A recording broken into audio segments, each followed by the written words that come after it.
నమస్కారం అండి, సభకు నమస్కారం అండి. ఒక మహోన్నత వ్యక్తి రామోజీరావు గారి సంస్కరణ సభకి నన్ను ఆహ్వానించినటువంటి గౌరవనీయులు చంద్రబాబు నాయుడు గారు, పవన్ కళ్యాణ్ గారికి నా హృదయపూర్వక కృతజ్ఞతలు తెలుపుకుంటున్నాను.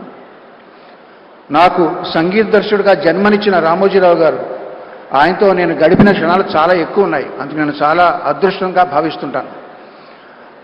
ఆ క్షణాల నుంచి నేను నేర్చుకున్న విలువైన విషయాలు ఎన్నో ఉన్నాయి. వాటిలో మచ్చుకు ఒకటి ఏంటంటే,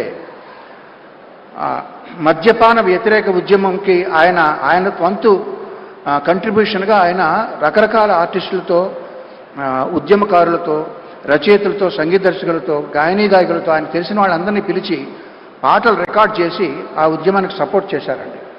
నన్ను కూడా రమ్మని ఒక పాట రికార్డ్ చేయమన్నారు. నేను అన్నాను, సార్ నేను మెడ్రాస్ వెళ్ళి 4 రకాల ట్యూన్లు నేను మీకు చేసి పంపిస్తానని అన్నాను. ఆయన కోసం చాలామంది బయట వెయిట్ చేస్తూ ఉండగా నాతో అన్న మాటలు ఏంటంటే, వద్దండి, ఒకే ఒక ట్యూన్ చేసి పంపండి, నేను మీకు దీనికి రెమ్యునరేషన్ ఇవ్వట్లేదు, నేను మిమ్మల్ని అభ్యర్థిస్తున్నాను, అభ్యర్థించేవాడికి ఆప్షన్స్ ఉండవు, అలా చేయకూడదు, ధర్మం కాదు అన్నారు. ఆ మొక్క ఆయన నాతో చెప్పడానికి 2 నిమిషాలు వెచ్చించాల్సిన పని లేదు, ఆయనకేమీ లాభం లేదు. అంతటి మహోన్నత వ్యక్తి ఆయన. ఎన్నో విషయాలు నేను నేర్చుకున్నాను ఆయన దగ్గర నుంచి. ఆయన మీద బురద చల్లాలని ప్రయత్నిస్తే అది నడినెత్తి ఉన్న సూర్యుడి మీద రాయి విసరడం లాంటిది. బతికితే ఒక్కరోజైనా రామోజీరావు గారిలా బతకాలని నేను ఒక సభలో అన్నాను.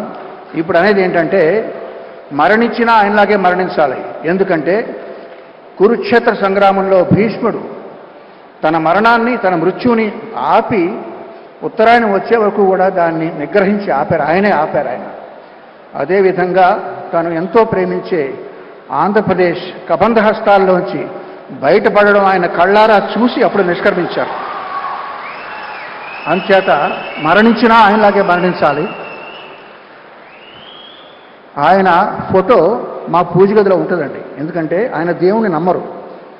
దేవుణ్ణి నమ్మని రామోజీరావు గారి ఫోటో దేవుడు ఉండాల్సిన చోట మా ఇంట్లో ఉంటుంది.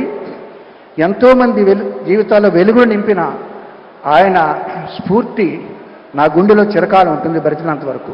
ధన్యవాదాలు.